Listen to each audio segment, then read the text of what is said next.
Okay, first I just want to say thanks for using this service. It really helps me out with the travels and everything I have that I'd like to do.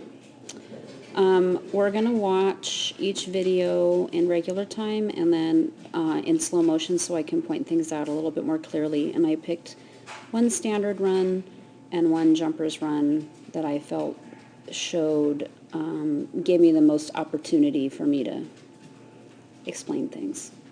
So we had a front cross kind of bobble there where she almost went to the A-frame. Talk about that more when we go to slow motion. We have a missed jump here.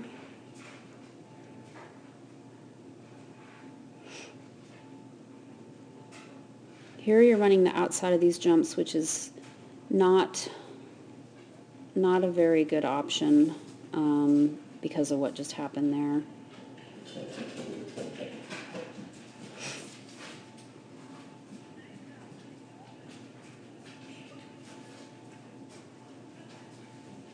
And I noticed on several of the videos she has a little trouble in the weaves. Okay, so we'll get it going here and then we'll slow it down and I can explain some things in more detail.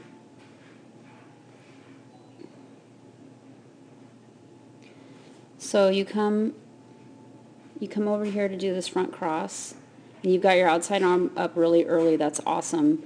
But your motion is still just carrying you this way. And even when you have your rotation done, which you do right here, you were moving backwards. So she just went to the A-frame. I don't know how you could have done it any better because the only way to make it better is to make the cross happen sooner, and the only way to do that would have been to sort of leave her on the on the dog walk a little bit so you could get ahead.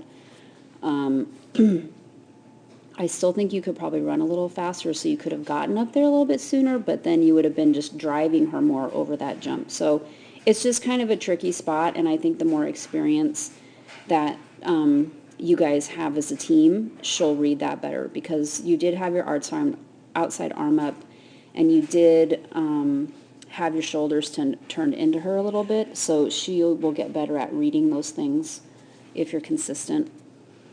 Now here, what happens is you can see she's already turning into you a little bit. You needed just to push her this way a little bit more. You're pretty lateral from this jump, meaning pretty far away from it this way, and normally you don't really run her that way, so she just didn't really know that she was supposed to take that jump. And then also right there, right here, you actually go that way just a tiny, tiny, tiny bit. So part of that is just a green dog thing, and part of it is that you don't probably normally have a lot of lateral distance with her, so you just needed to run at this jump a little bit more.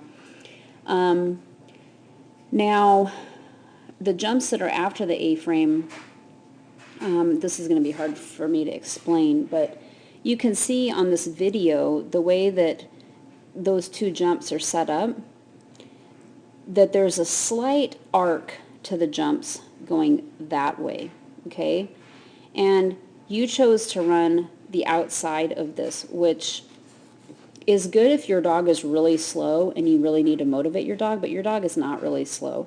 So you need to, when you look at a course map and when you walk a course, you need to think about being on the inside of a curve. And here the curve is very slight, but there is an inside of a curve right there. So what could have helped you with this jump before the A-frame and with the jumps after the A-frame is if you drove out here and did a front cross between that yellow non-wing jump and the A-frame. It would have helped you get this yellow non-wing jump, and it would have solved your changing sides situation on the other side of the A-frame. Okay, and there's really nothing out here for her to take, so if she kind of lands long and you have to call her back, it doesn't matter because there's nothing out there for her to take and get into trouble, okay?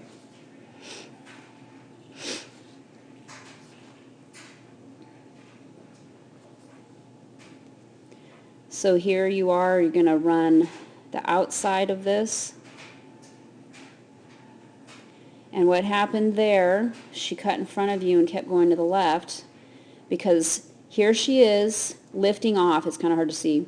She's lifting off for this jump, and you are just very slightly heading that way. Okay?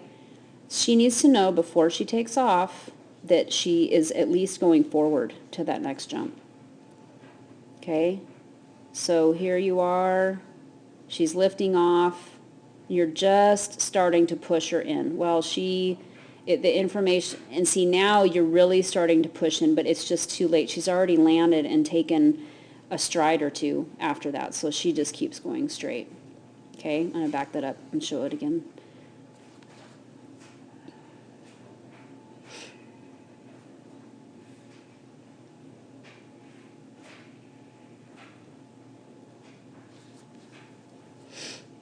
Okay, and you do this next part fine.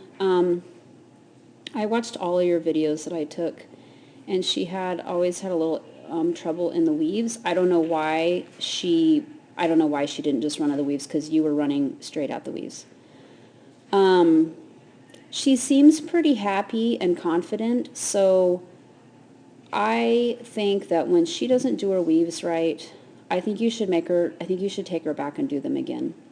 Now, if we start to see that she looks like she's kind of demotivating a little bit because you're having a repeat, then we can change the plan. But she looks, in general, pretty happy, and I think that you should take her back and let her know that she needs to do those weaves when she's in a trial, okay? Okay, so here is Jumper's Run. I think it's from the next day. It's nice that you have a lead out with her.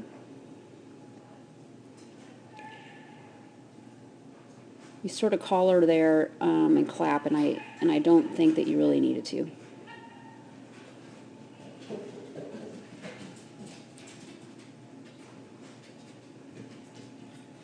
So she must have done her weaves right that time, because I didn't see the judge's hands go up, so that was awesome. That was a tricky part of the course. I ran that course too. Okay, so watch it in slow motion here. Do a nice lead out. You connect with her after that first jump really nicely. So now you get up here and you get her over the triple, and there's a jump after the triple. And I can see that there's this jump here that is an off-course jump. And you were probably worried about that, and so you said her name, you clapped your hands, you bent over. Don't get in the habit of doing that, because someday there is going to be a time when you really, really need to do that. And if you get in the habit of doing that every time you need to make her turn, it's going to sort of desensitize her to you when you're clapping and calling a name and doing all of those things.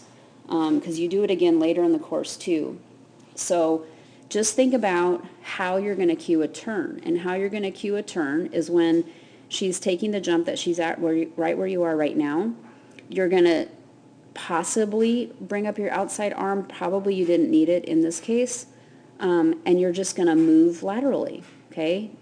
It's a long ways for her to go between the jump where she is now and that off-course jump sitting out there. She has to take a lot of strides to get out to that jump. So you have a lot of time. I know it may not seem like it, but you have a lot of time to correct that. So see just what you did there? That's what I mean to do. You moved laterally and you turn your shoulders into her, but just get away from the bending over and the clapping and calling her name every time, okay?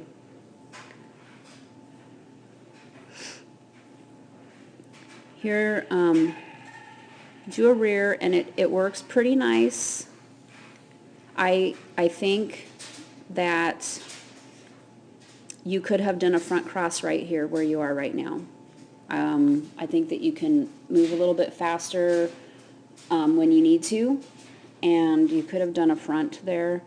The rear is okay, and you're moving laterally behind her. It's actually really nice on your part. Again, right here, you're clapping, you're calling, and see, she's still going straight. So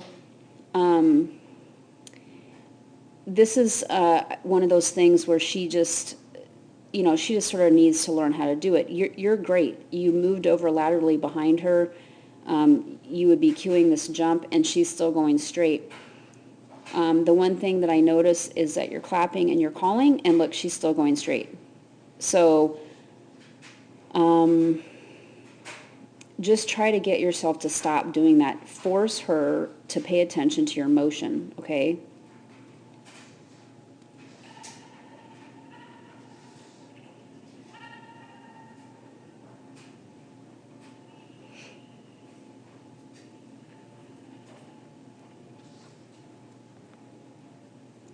And then this ending was pretty tricky. I think that you should have done a cross right there between those two jumps.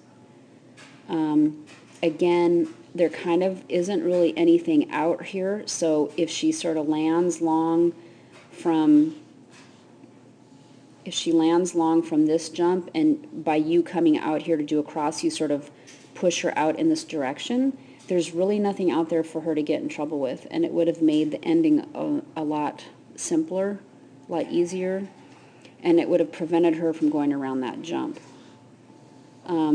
So she went around that jump because,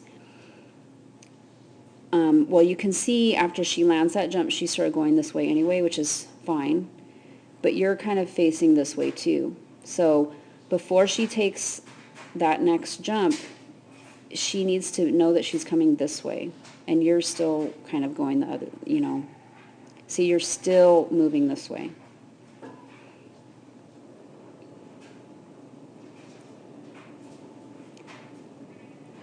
Or you could have done a front cross right there as well. That rear, she read that nicer. So what happened here was you decelerated and you looked at her.